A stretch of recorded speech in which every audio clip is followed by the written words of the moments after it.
너희가 나를 사랑하면 나의 계명을 지키리라. 내가 아버지께 구하겠으니 그가 또 다른 보혜사를 너희에게 주사 영원토록 너희와 함께 있게 하리니 그는 진리의 영이라. 세상은 능히 그를 받지 못하나니 이는 그를 보지도 못하고 알지도 못함이라. 그러나 너희는 그를 아나니 그는 너희와 함께 거하시며 또 너희 속에 계시겠습니다. 내가 너희를 고아와 같이 버려두지 아니하고 너희에게로 오리라. 조금 있으면 세상은 다시 나를 보지 못할 것이로되 너희는 나를 보리니 이는 내가 살아있고 너희도 살아있겠습니다. 그 날에는 내가 아버지 안에 너희가 내 안에 내가 너희 안에 있는 것을 너희가 알리라. 나의 계명을 지키는 자라야 나를 사랑하는 자니 나를 사랑하는 자는 내 아버지께 사랑을 받을 것이요 나도 그를 사랑하여 그에게 나를 나타내리라. 가룟이 아닌 유다가 이르되 주여 어찌하여 자기를 우리에게는 나타내시고 세상에는 아니하려 하십니까? 예수께서 대답하여 이르시되 사람이 나를 사랑하면 내 말을 지키리니 내 아버지께서 그를 사랑하실 것이요 우리가 그에게 가서 거처를 그와 함께 하리라. 나를 사랑하지 아니하는 자는 내 말을 지키지 아니하나니 너희가 듣는 말은 내 말이 아니요 나를 보내신 아버지의 말씀이니라. 아멘. 아멘. 예. 여러분은 어떻게 한 주간 보내셨는지 모르겠습니다만 저는 지난 한 주간이 너무 마음이 무거웠습니다. 어쩌면 이렇게 세상이 고개를 들면 마음 아픈 소식들밖에 안 보이고 그렇다고 또 내 안을 바라봐도 역시 내 속에도 마음 아픈 것밖에 먼저 눈에 들어오고 주변도 마찬가지고 왜 그러는지 모르겠습니다. 그러면 안 되는데 참으로 그리스도인으로서 힘들고 마음 아픈 것들을 주변에서 또 많이 보게 되는 것 같습니다. 어, 그럼에도 불구하고 그리스도인으로서 가장 힘들 때가 있습니다. 그리스도인으로서 가장 힘들고 어려울 때가 어느 때인 것 같습니까? 하나님을, 지금은 하나님을 알지 못하는 사람 얘기하는 거 아닙니다. 하나님을 아는 사람으로서, 하나님을 아는 사람으로서 가장 힘들고 어려운 때는 언제입니까? 그때는 아마 하나님과의 교제가 끊어진 것 같은 느낌을 받을 때인 줄 믿습니다. 그래서 우리가 잘 아는 시편 51편에 다윗이 우리아의 아내 바세바를 범하고 선지자가 와서 그 죄악을 지적하였을 때 자기가 잘못한 거 인정하고 하나님 앞에 회개하면서도 제가 잘못한 거 맞고요. 주님 회개합니다. 회개하면서도 그가 간구한 게 있습니다. 시편 51편 11절에 보면 나를 주 앞에서 쫓아내지 마시며 주의 성령을 내게서 거두지 마소서. 이렇게 간구합니다. 저 잘못했고요. 제가 죽을 죄를 졌고 주님 앞에 제가 어떤 벌을 받아도 제가 마땅한데 주님 그럼에도 불구하고 다만 한 가지 주의 성령을 내게서 거두지 말아 주시옵소서. 다윗은 그렇게 간구했습니다. 왜냐하면요. 그게 제일 괴로움이거든요. 그리스도인에게 있어서 그게 제일 고통입니다. 그게 괴롭지 않으면요. 진지하게 자신을 살펴봐야 합니다. 그러니까 아픔을 못 느끼는 경우는 딱 두 개거든요. 두 가지 경우. 고통을, 힘듦을 느끼지 못하는 경우는 딱 두 가지입니다. 하나는 뭡니까? 죽었을 때. 죽으면, 죽어 있으면 고통을 못 느낍니다. 또 하나는요, 심각하게 아파서. 너무너무 심각하게 아파서. 어떠한 고통도 고통으로 느끼지 못할 때도 있습니다. 병들어서. 그 두 가지밖에 없어요. 거듭난 그리스도인이 그래서 예수를 믿고 거듭나서 성령도 받았었고 그런 은혜를 맛본 그리스도인이 성령이 하나님과의 그 친밀한 교제가 끊어졌음에도 불구하고 별로 느낌이 없으면 어, 간절히 기도해야 됩니다. 회개하고요. 그리고 그런 의미에서 그리스도인에게서 가장 큰 두려움은 성령의 하나님과의 교제가 끊어지는 것입니다. 기억하실지 모르지만 저는 교회에서 가장 중요한 것이 뭐냐고 저한테 정하라고 한다면 저는 뭐라고 하겠다고 했습니까? 예배, 전도, 다 있는데 교회에서 이루어져야 될 것 중에 가장 중요한 것, 예, 저한테 묻는다면 저는 그것은 교제라고 하겠다고 말씀드렸습니다. 여러분도 교제라고 하셔야 돼요. 교제라고 하겠다고 말씀드렸고요. 혹시 대천덕 신부님이라고 카톨릭 아닙니다. 영국 성공회 신부님이신데 혹시 한국의 예수원이라고 하는 유명한 한국식 수도원이라고 하면 그럴까요? 영성 수련원이라고나 할까? 한 그것을 1966년도에 설립한 영국인이신데 한국에서 이 만주에서 태어나가지고 한국을 섬기시면서 한국에서 인생을 마무리하신 분인데요. 그 대천덕 신부님이 태백에 예수원을 설립하시고 이른바 여러분이 아실 만한 한국의 많은 목사님들이 예수원 출신이라 그러면 거기 거치지 않으신 분이 거의 없어요. 그곳에서 영적으로 훈련받고 도전받고 그런 곳인데 그런 곳을 세우셨던 분인데 그분이 이렇게 얘기하신 적이 있습니다. 한국 사람들이 교회라고 쓰면 한자로 교자가 무슨 교자입니까? 가르칠 교자거든요. 이분 영국 분인데 거의 만주에서 태어나고 여기 살았기 때문에 한자 한국어 너무 잘하시는 분이에요. 가르칠 교회라고 쓰는데 자기가 생각할 때 교회는 가르칠 교자가 아니고 친교하다의 교자를 써야 된다고 생각합니다. 이렇게 말씀하신 적이 있어요. 전 그것도 맞다고 생각합니다. 제가 생각할 때는요, 진정한 가르침은, 진정한 가르칠 교는 어디서 일어나는지 아십니까? 진정한 교제가 있는 가운데 진정한 가르침이 일어나요. 이건 제 얘기가 아니고요. 거의 진리입니다. 부모와 자식 간에도 자식에게 내가 진정한 가르침을 주기를 원하면, 진정한 가르침을 주기를 원하면 거기에 뭐가 있어야 되는지 아십니까? 자식과의 진정한 사랑의 교제가 있어야 됩니다. 그러면 내가 가르치려고 안 해도 나를 따라하고 싶어요. 심지어 내가 약점이라고 생각하는 것까지 따라하고 싶어요. 자식이. 본받고 싶어 하고. 그러면 그게 교육이에요. 아멘? 진정한 가르침은 진정한 교제에서 나옵니다.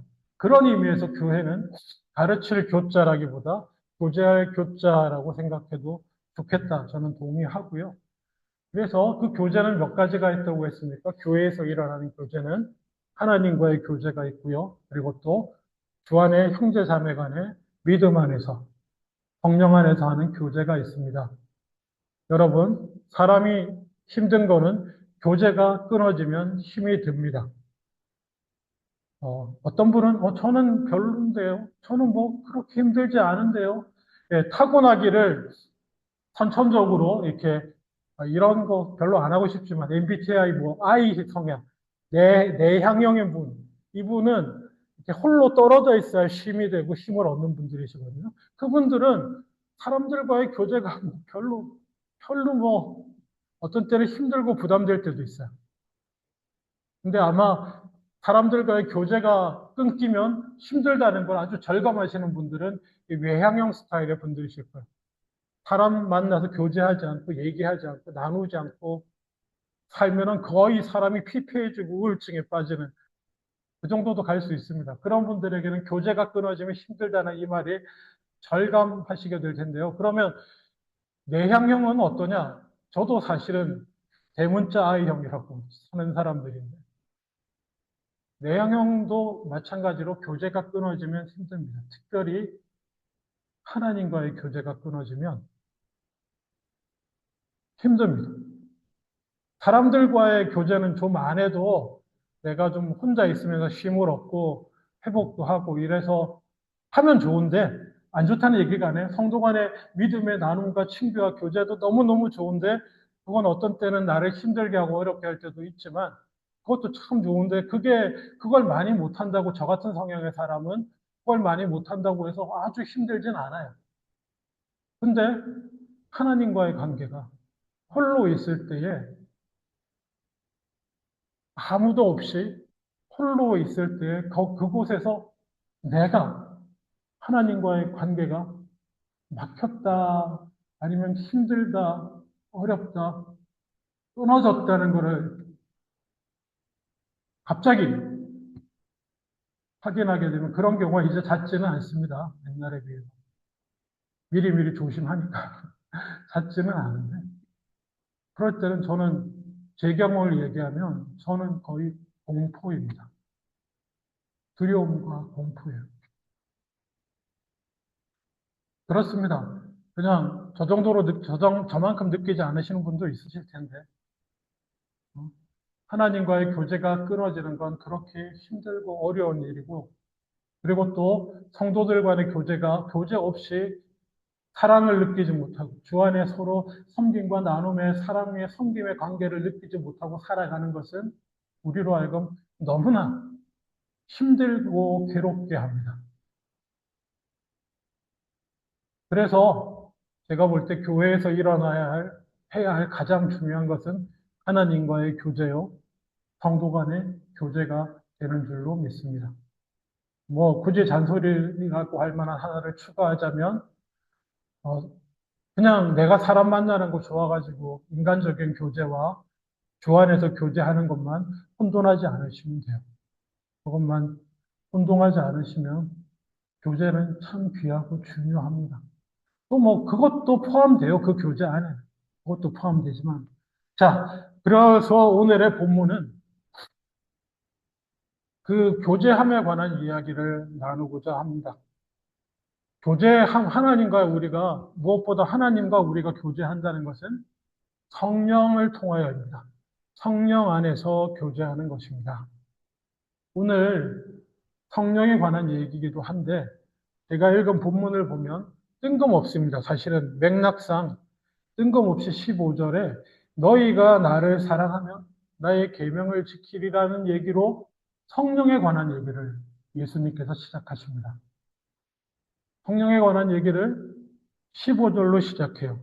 그렇다고 이 15절이 딱히 앞절과 맥락과 연결이 되느냐? 14절과 연결이 되느냐? 그렇지도 않습니다. 많은 학자들의 얘기는 15절은 뒤와 연결이 된다. 원문의 흐름상. 그 성령 얘기를 하실 건데 먼저 하시는 얘기가 나를 사랑하며 내 계명을 지킬 것이다. 자, 여기서 미리 말씀드립니다. 예수님이 말씀하시는 내 계명은 무엇입니까? 그 뒤에 쭉 읽어 나가면 15장에 가서는 내 계명은 이것이니 너희가 서로 사랑하는 것이다. 그 얘기 지금 쫙 그 예수님의 고별 설교 같은 것이거든요. 요한이 그 마지막에 주님으로부터 공고의 말씀으로 제자들에게 정말 간절히 이것만은 너희가 꼭 붙들고 해야 된다는 말씀으로 전해주신, 제자들의 발을 씻기시면서 그 마지막에 했던 말씀으로 여겨지는 내용들을 인간적으로 표현하면 요한은 자기의 그 기억과 물론 성령의 도우심이지만 그걸 다 동원해서 쫙 이렇게 15장, 16, 17까지 거의 기록하고 있습니다. 그 내용 중에 성령에 관한 말씀을 하실 때에 너희가 서로 사랑하는 것에 대해서 먼저 말씀하셨다고 우리에게 말하고 있는 것입니다. 자, 하나님의 계명을 서로 사랑하는 것은요, 다른 이유가 아니고 내가 예수님을 사랑하기 때문에 예수님의 말씀을 지켜야 합니다. 꼭 기억하십시오. 지켜야 계명이니까 지킨다. 뭐 이것도 안 하는 것보다 낫겠지만은 꼭 기억하십시오. 우리가 서로 사랑하라는 예수님의 말씀을 지키는 것은 예수님을 사랑하면서 출발해야 되는 것입니다. 자, 그렇게 해야 된다라고 말씀하시고는 내가 아버지께 구하겠으니 그가 또 다른 보혜사를 너에게 주사 이렇게 말씀하십니다. 뭐 이거는 너무 잘 아시죠? 보혜사는 무엇입니까? 도와주는 분, 위로하시는 분, 곁에서 변호해주고 우리를 돕고 위로하고 함께 하시는 분을 보혜사라고 해요. 영어로는 컴포터라고 번역이 됩니다. 번역이 되는데 중요한 건 또 다른 보혜사라고 했다는 겁니다. 또 다른 보혜사가 성령이고요. 그러면 그 성령 외에 또 다른 보혜사는 누굽니까? 예수님 자신을 가리킵니다. 예수님도 보혜사로서 육신을 입고 우리 곁에 계셨었는데 이제 본인은 예수님은 어떻게 해요? 죽으시고 부활 승천하셔서 우리 곁을 떠나기 때문에 나 말고 또 다른 보혜사가 너희와 함께 할 것이다. 이렇게 말씀하시는 것입니다. 그러면서 이제 그 성령에 대한 설명을 하시거든요. 그는 진리의 영이고 그래서 세상은 능히 그를 받지 못하나니 뭐 진리의 영 또 설명하자면 이것도 길어집니다. 그냥 듣고 지나가죠. 진리의 영이고 그래서 세상은 능히 그를 받지 못하니 이는 그를 보지도 못하고 알지도 못한다.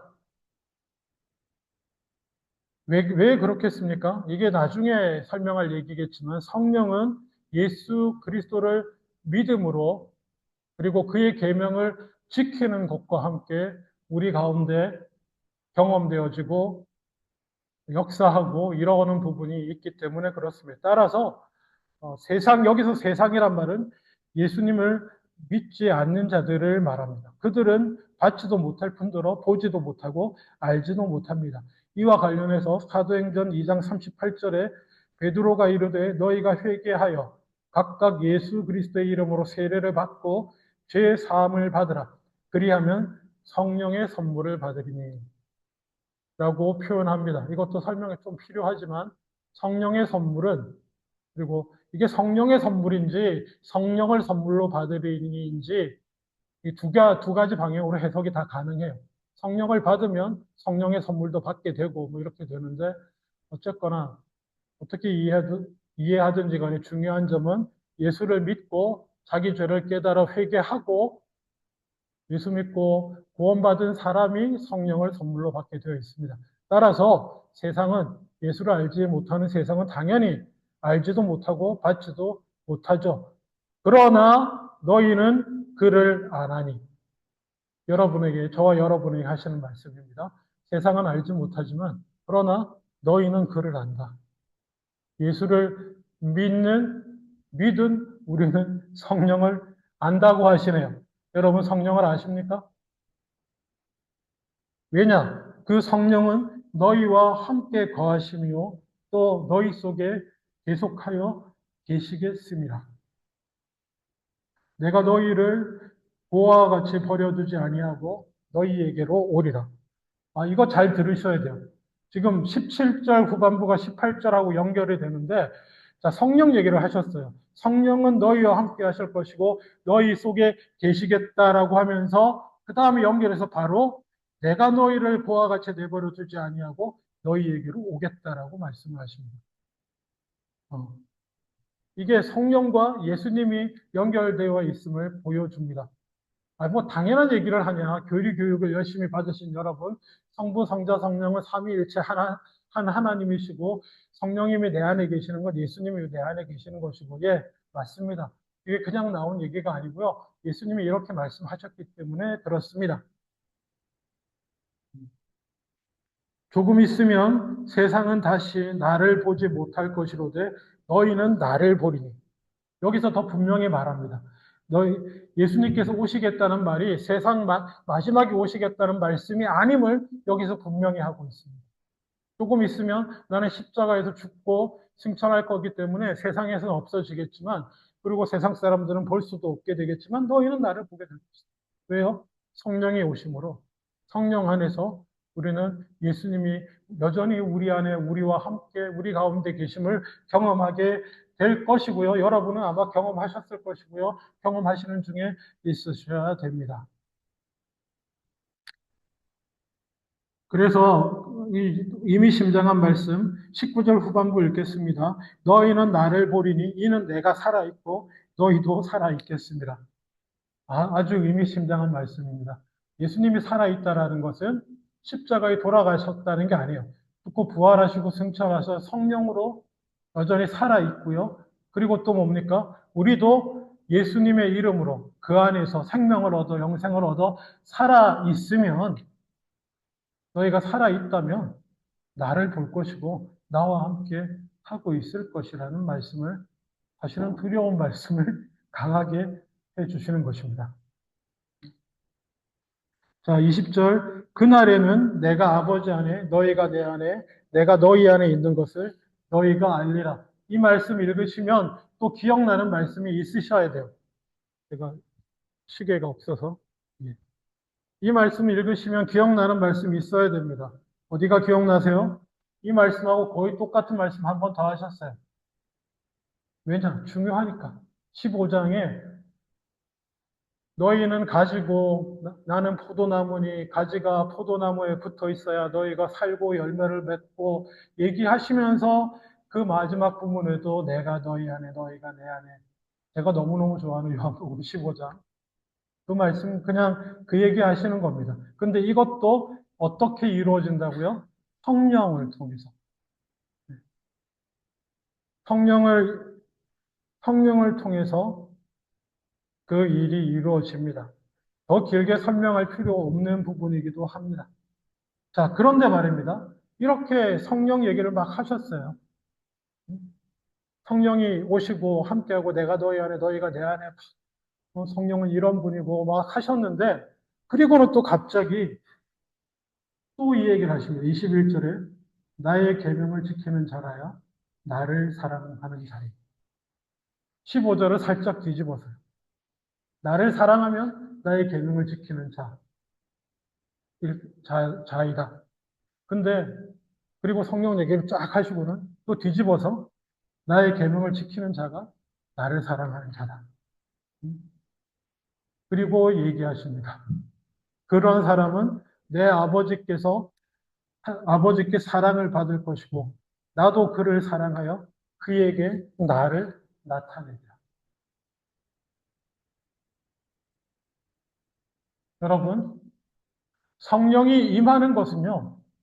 성령이 우리 속에 들어오시는 것은 거의 무조건적이라면 좀 그렇지만 예수를 믿으면 성령은 우리 가운데 들어오십니다.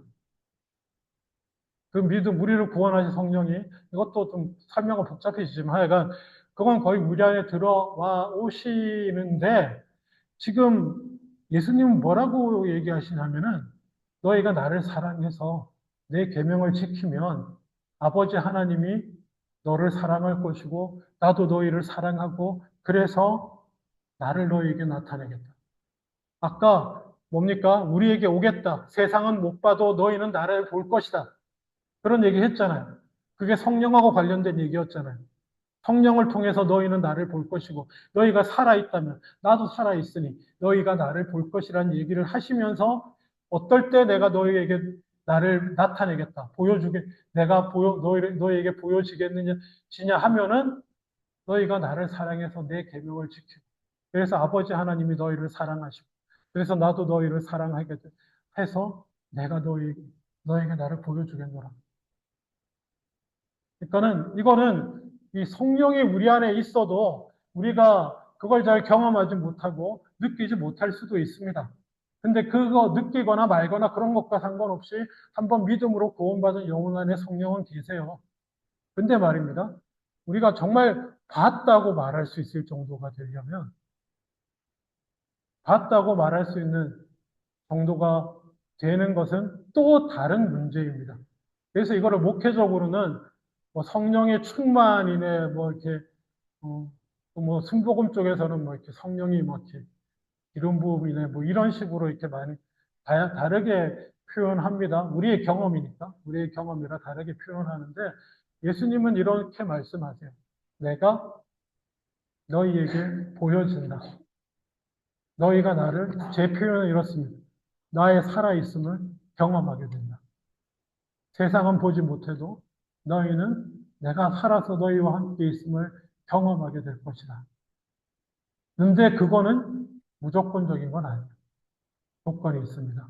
너희가 나를 사랑하고 그래서 서로 사랑하라고 하는 내 계명을 지키면 내가 너희가 살고 너희가 살았으니 살아있는 나를 경험하게 될 것이라고 보게 될 것이라고 내가 너에게 나를 나타낼 것이라고 예수님이 말씀하시는 것입니다. 그래서 얼마나 우리가 믿음직하지 못했으면 22절 지나고 23절에 예수께서 대답하여 이르시되 사람이 나를 사랑하면 내 말을 지키리니 내 아버지께서 그를 사랑하실 것이요 우리가 그에게 가서 거처를 그와 함께 하리라. 지금 몇 번째 말씀하시는지 아시겠죠, 여러분? 이 문장 안에서 나를 사랑하면 내 계명을 지켜라. 서로 사랑해라. 나를 사랑하면 서로 사랑해라. 나를 사랑하면 서로 사랑해라. 서로 사랑하면 나를 사랑하는 것이고 그러면 너희가 살아있고 내가 너희 안에 있음을 너희가 보게 될 것이고 경험하게 될 것이고 손으로 세어보세요. 몇 번 말씀하셨는지.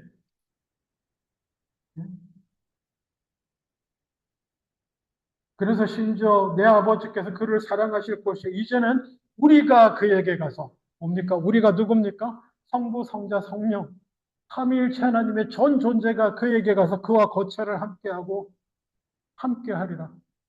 어쩌면요 너희가 나를 사랑해서 내 사랑하라는 새 계명을 실천하면 그냥 성부, 성자, 성령 하나님이 나와 함께 우리와 함께 하시는 줄로 믿습니다. 이거를 진정한 의미에서 성령 충만이라고 하는 믿습니다. 할렐루야. 혓바닥에 편장에 붙이세요. 반복하세요. 랄랄라.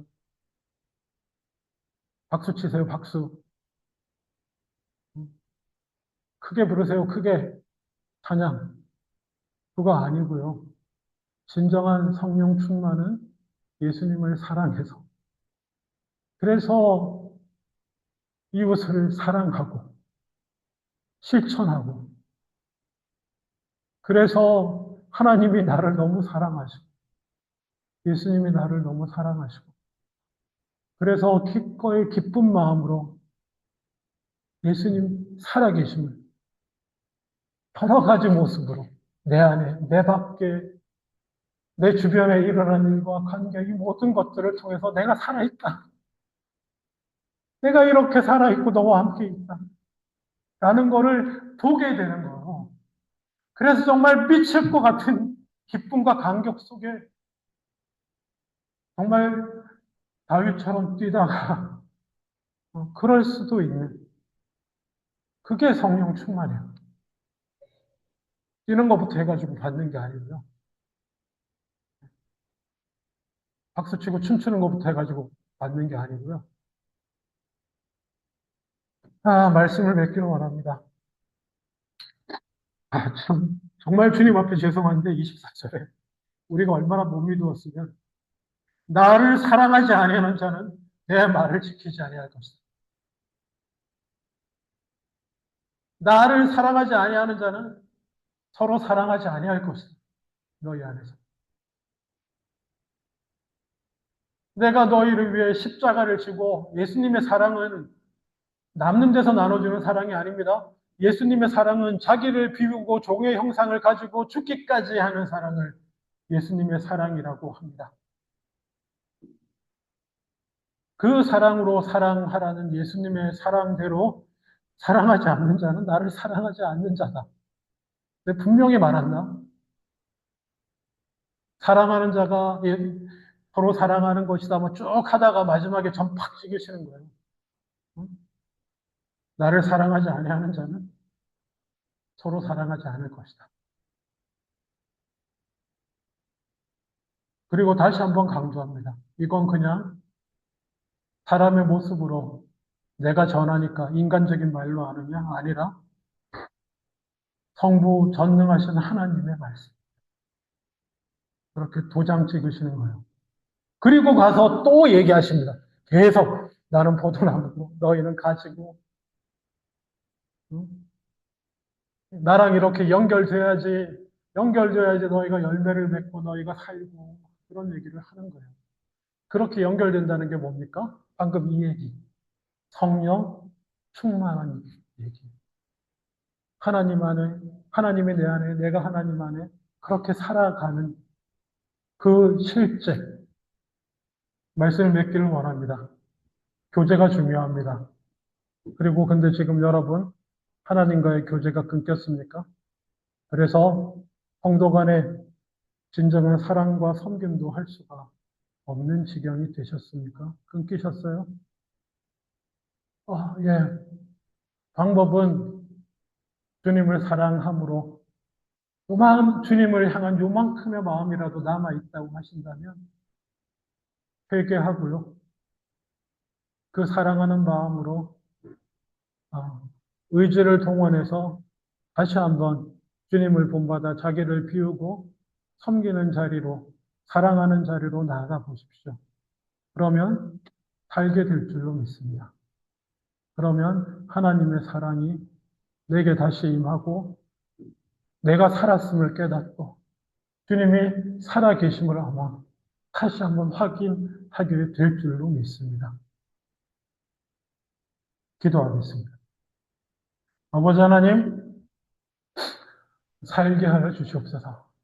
내가, 내가 주님을 사랑함으로, 아직도 내가 그래도 주님을 사랑합니다라고 고백할 수 있다고 하면 살 길은 있습니다.